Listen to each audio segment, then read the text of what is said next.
6 മാസത്തോളം നീണ്ടുനിന്ന ISL football മാമാങ്കത്തിന് തിരശ്ശീല വീണു. മോഹൻ ബഗാനും മുംബൈ FC ഏറ്റുമുട്ടിയ മത്സരത്തിൽ 3-നെതിരെ 1 ഗോളിനാണ് മുംബൈ FCയുടെ വിജയം.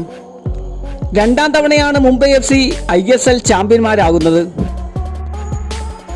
ആദ്യത്തെ 45 മിനിറ്റ് മുംബൈ FC താരങ്ങളെ സംബന്ധിച്ചിടത്തോളം വളരെ നിരാശയുടെയും ഫുട്ബോൾ ദൈവങ്ങൾ കൈയൊഴിഞ്ഞുവോ എന്ന് തോന്നിപ്പിക്കുന്ന രീതിയിലുള്ളതായിരുന്നു. 4-ാം മിനിറ്റിൽ മുംബൈക്ക് അനുകൂലമായി കിട്ടിയ ഫ്രീ കിക്ക് ഗോളാക്കി മാറ്റാൻ മുംബൈ താരങ്ങൾക്ക് സാധിച്ചില്ല.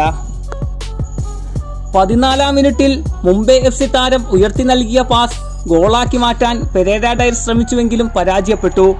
15-ാം മിനിറ്റിൽ ഉയർന്നു വന്ന പന്തിനെ വലയിലെത്തിക്കാൻ മെഹ്താബ് സിംഗ് ശ്രമിച്ചുവെങ്കിലും ക്രോസ് ബാറിനെ തൊട്ട് കടന്നുപോയി. 30-ാം മിനിറ്റിൽ അതേ നിർഭാഗ്യം വീണ്ടും മുംബൈ FC താരങ്ങളെ പിന്തുടർന്നു. ലാലിംഗുവാല എടുത്ത ഫ്രീ കിക്ക് ക്രോസ് ബാർ തട്ടി മാറിയതോടെ മുംബൈ FC താരങ്ങൾക്ക് വീണ്ടും നിരാശയായിരുന്നു ഫലം. 39-ാം മിനിറ്റിൽ ഫുട്ബോൾ ദൈവങ്ങൾ മുംബൈ FCയെ വീണ്ടും കൈവിട്ടു. ലാലിംഗുവാല ചാങ്തെ അടിച്ച ബോൾ സൈഡ് പോസ്റ്റിൽ തട്ടി മാറിപ്പോയി.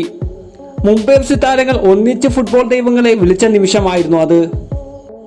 കിട്ടിയ അവസരം മുതലാക്കിക്കൊണ്ടായിരുന്നു മോഹൻ ബഗാമിന്റെ തിരിച്ചുവരവ്. 44-ാം മിനിറ്റിൽ ജാസൺ കമ്മിങ്സ് മോഹൻ ബഗാമിന് വേണ്ടി വല കുലുക്കി.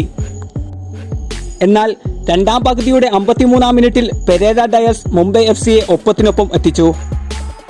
81-ാം മിനിറ്റിൽ ബിബിൻ സിംഗ് മുംബൈക്കായി വല കുലുക്കി. 1 ഗോളിന്റെ ലീഡോടെ മുംബൈ മുന്നിലെത്തി.